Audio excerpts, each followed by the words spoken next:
আবারও ইলিশ মাছের একটা ইউনিক ভিডিও নিয়ে চলে আসলাম। আমি জানি না কেউ কখনো এই রেসিপি তৈরি করেছেন কিনা, কিন্তু আমিও প্রথম এটা তৈরি করলাম। ইলিশ মাছ দিয়ে কচুর গাঁটি দিয়ে হাতে মাখিয়ে নতুন রেসিপি, অনেক মজার এবং সুস্বাদু। আপনারা অবশ্যই এই রেসিপি দেখে একবার হলেও ট্রাই করবেন। আসসালামু আলাইকুম বন্ধুরা, চলুন তাহলে দেখা যাক আমার আজকের রেসিপি।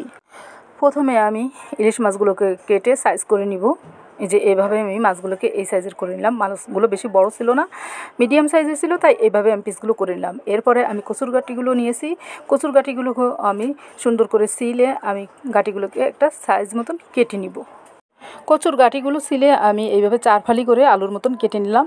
যেহেতু আমি গাঁটিগুলো সিদ্ধ করব না, আমি একবারে মাখিয়ে বসাবো। এই যে এর ভিতরে এখন একটু লবণ দিয়ে আমি এগুলোকে একটু মাখিয়ে ধুয়ে ফেলবো, যাতে লোদটা আছে এটা কেটে যাবে। এই যে আমি এখন পরিষ্কার করে নিলাম। এখন আমি চলে যাব চুলার কাছে। আমি একটা কড়াই নিয়ে নিলাম, দিয়ে দিলাম এখানে পেঁয়াজ কুচিটা আমি একটু হাতে ডলে দিচ্ছি। তারপরে দিয়ে দিব এখানে সব রকমের মশলা।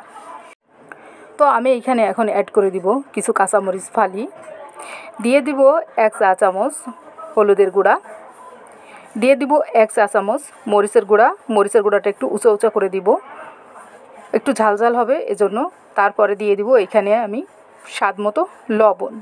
এখন সবগুলাকে আমি হাতে একটু ভালো করে ডলে ডলে মাখিয়ে নিব। এইভাবে মাখিয়ে নেওয়ার পরে আমি এইখানে দিয়ে দিব আসল যে স্বাদটা আসবে সেই স্বাদের সরিষার তেল।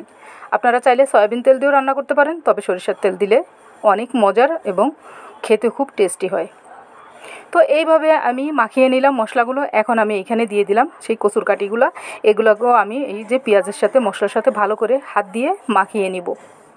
তো এইভাবে আমি সব গাঁটিগুলো পেঁয়াজের সাথে মাখিয়ে নিলাম। এখন দিয়ে দিব এইখানে আমি ইলিশ মাছটাও এর সাথে মাখিয়ে দিব। কাঁচা ইলিশ মাছ, সবই কাঁচা, সব শুধু মাখিয়ে আজকে রান্না। তো এইভাবে আমি আলতো করে একটু মাখিয়ে দিব, যেহেতু ইলিশ মাছ আর ভিতরে অনেক ডিম আছে। ডিমটা আমি আলাদা বের করে নিই, মাছের সাথেই রয়ে গেছে। খেতে যে একটা কি মানে স্বাদের হয়েছিল রেসিপিটা বলে বোঝাতে পারবো না। আপনারা একবার হলেও বাসায় ট্রাই করবেন এইভাবে।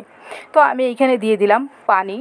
যেহেতু এটা কষানো না, মশলা কষায়নি, গাঁটিটা কষায়নি, মাছ কষায়নি, তাই আমি এখানে একটু পানির পরিমাণটা বাড়িয়ে দিলাম। তো পানি দিয়ে আমি এখন ঢাকনা দিয়ে ঢেকে দিব যতক্ষণ না বলক আসে। তো বলক চলে আসছে, এখন আমি ঢাকনাটা উঠিয়ে নিব। ঢাকনাটা উঠিয়ে আমি এখন একটু খুন্তি দিয়ে নেড়ে দিব। দেখুন বলক চলে আসছে। তো পানিটা অনেক রয়ে গেছে আর সিদ্ধও হয় নাই। তো আমি আবারও কিছুক্ষণের জন্য ঢেকে দিব। ঢেকে দিয়ে এটাকে প্রায় 10 মিনিটের মতন আমি চুলায় রাখবো। তো এভাবে আমি ঢেকে দিলাম। আমি প্রায় 10 মিনিট পরে ঢাকনাটাকে তুলে নিলাম। ঢাকনা তুলে নেওয়ার পরে এই যে দেখুন প্রায় সিদ্ধ হয়ে আসছে, পানিটা এখনও রয়ে গেছে। তো আমি আর এখন ঢেকে দিব না, প্রায় সিদ্ধ হয়ে গেছে। তো আমি এইভাবে আরও 5-7 মিনিট ঢাকনা ছাড়াই রান্না করে নিব। তো 5-7 মিনিট পরে দেখুন আমার রান্নাটা হয়ে গেছে একবার পারফেক্টলি। তো এখন আমার সার্ভ করার পালা। তো বরাবরের মতন আমি প্লেটে কিছু ভাত নিয়ে নিলাম, আর আমি এখন তরকারিটা নিয়ে একটু টেস্ট করব। বিশ্বাস করেন এত মজার তরকারিটা হয়েছে, আমিও এই প্রথম আমি এভাবে হাতে মাখিয়ে রান্না করেছি। তো আপনাদের যদি এই রেসিপিটা দেখে ভালো লাগে তাহলে এইভাবে আপনারা ট্রাই করে দেখবেন।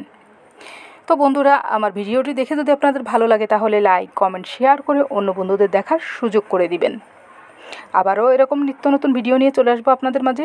আর আমার নতুন নতুন ভিডিও দেখতে হলে ভালোবেসে আমার পাশে থাকবেন। আর আমি সব সময় চেষ্টা করি আপনাদের জন্য নতুন নতুন রেসিপি নিয়ে আসার জন্য। তো আমি যখন যেটা রেসিপি আমি নতুন তৈরি করি আপনাদের সামনে নিয়ে এসে হাজির করি। তো আপনারা সুস্থ থাকবেন, ভালো থাকবেন। আবারও নতুন কোনো ভিডিও নিয়ে আপনাদের মাঝে চলে আসবো। আল্লাহ হাফেজ।